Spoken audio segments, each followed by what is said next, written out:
The most affordable EV in Europe and the lightest EV in Europe at 984 kilograms. Meet the new Dacia Spring. And if you're watching this in Ireland going, what's a Dacia? We say it wrong. Like so many other cars, we just make up names for them.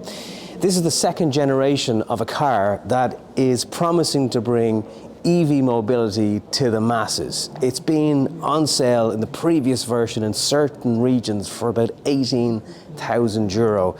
Prices haven't been confirmed for Ireland, but this has to be a car around the €20,000 mark, doesn't it? How would they be able to justify a higher price when you're trying to get more and more people into this brand new EV?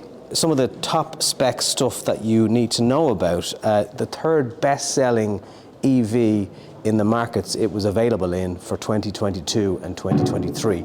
Gives you an idea of how popular this car is when it's on sale. This new version has only increased by 6 kilograms in weight, which is really, really impressive from an engineering and design point of view, that little bit of weight was added to a new version of the car. There's 3 different trim specs. If you go for the highest one, you'll even get stuff like bidirectional vehicle to load, which is where you can charge an additional device with an adapter that hooks onto the charging port, which is at the front of the car in this case. You can charge the battery at home on a 7 kilowatt wall box in 4 hours. There's an optional 30 kilowatt DC charger that you get that goes onto the nose of the car here. The Y-style headlights, a feature now across Dacia models for quite a few years, come on this car. It actually reminds me of the Volvo EX30 in that corner. It's borrowing cues from more premium brands. The only part that remains from the previous version that is left unchanged is the roof. Everything else is new according to Dacia. Black wraparound band on the back of the car continues here. Black bumpers, we have a wiper. Again on an EV, this can become rare these days. Of course it's not an electrically opening boot, but for the price of the vehicle, you wouldn't expect it. So 308 litre capacity in here. It's up 6% on the last model. There is nowhere to specifically put your Type 2 cable, but there is lots of clever storage stuff in the Spring, which I'll get to on the inside in a minute. There's also a bin that you can buy that sits into the engine bay, or where the engine would be, under the bonnet, and you can get up to 35 litres in there. So practicality, big thing all around the new Spring. It's definitely a 2-seater really in the back of the Spring. There is a flat floor, which is commendable. Again, I'm looking at more hard plastic textures, but again, from a scuff point of view, that's probably a clever idea. We have keep fit windows. For those of you who have never seen these before, you open them and close them yourself. It's great fun. There is storage at the back of these seats. Now, as you can see with the driver's seat all the way back, it is very, very tight for space. But if you have a little bit of flexibility in moving the rails of those front driver and passenger seats, you will get a little bit more space. There's no charging going on here from device point of view. There's no armrest. Again, not really what you'd expect. And head height is reasonable enough. I do notice the roof comes down here, so the potential to catch your head on this when you're getting out of the car. So bear that in mind. It could be sore. U-clip is a term of a product that Dacia used to stick things onto the dashboard. In previous models like the Sandero and the Stepway, there was a holder here for your phone. They've gone one step further now. They've used a 3D printer to create a cup holder, but there's also a 3-option thing that will clip on here. It has a light and a cup holder, and it just gives you more options for accessories. There's additional storage like the double glove box, so up here and below. Down here you have this extra space. The door bins are very, very generous in terms of size. They really are huge. These seats are very comfortable. There's not huge levels of bolsters on them.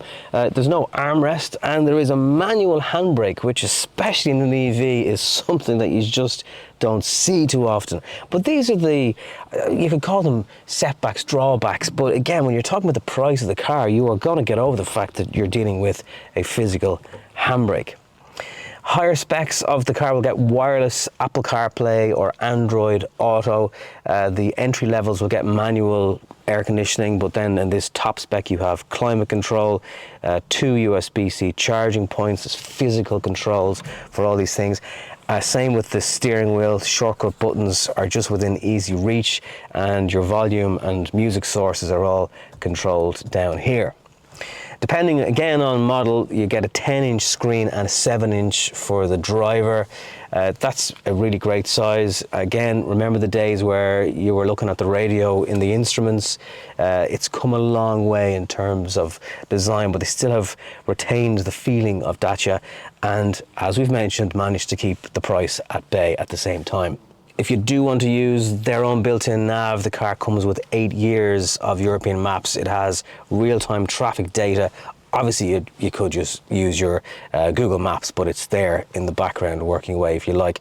There's a My Safety shortcut button.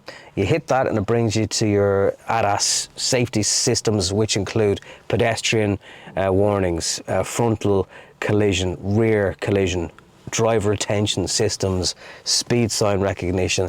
A lot of safety has got into this car. Again, it's an area sometimes Dacia, you could pick holes at certain elements, and it affected NCAP ratings because of, you know, safety for pedestrians, stuff like that. That has really been covered. Lots of boxes have been ticked in this EV. 2 outputs, 45 brake horsepower and 65 brake horsepower. The entry trim is the 45. It takes just under 20 seconds to get to 100 kilometers an hour. The higher output, 65 brake horsepower, is 14 seconds. It's not a quick car, but that's not the point of it. It's affordable EV mobility. It's on 14-inch hubcapped wheels. I kind of love that quirkiness about it. We're seeing plastic, actual black plastic on the arches and the mirrors, and it's an honest, no frills car if you look at it from that point of view. The retro, old style look will definitely appeal to people. It's just over 26 kilowatt hour battery. It's a claimed WLTP range of up to 230 kilometers. That's going to be more realistically somewhere between 180 and 200 kilometers, but definitely in summertime, hopefully you'll achieve closer to that. They also claim it's really efficient, just over 14 kilowatt hours per 100 kilometers, and I'm sure you could probably even try and do better than that, but that's, energy consumption wise in an EV, really, really good. From a driving point of view, a turning circle of less than 5 meters, 3.7 meters long. So the footprint of the car is not huge. That means it's easier to park, easier to drive. And maybe if you're empty nesters or you do want to go EV, but up until now they just haven't been affordable, there's many aspects of life that this car will fit into. There is a 2-seater version that you can get from the point of view of it being used for business or for a van. I wish I did have prices for you in Ireland. I just can't confirm it. When you look at stuff like the Citroen EC3, which they say will be around 25, you've got the Volkswagen ID2 around that, it has to be around the 20,000 euro, perhaps sub 20,000 for the entry-level version of the car.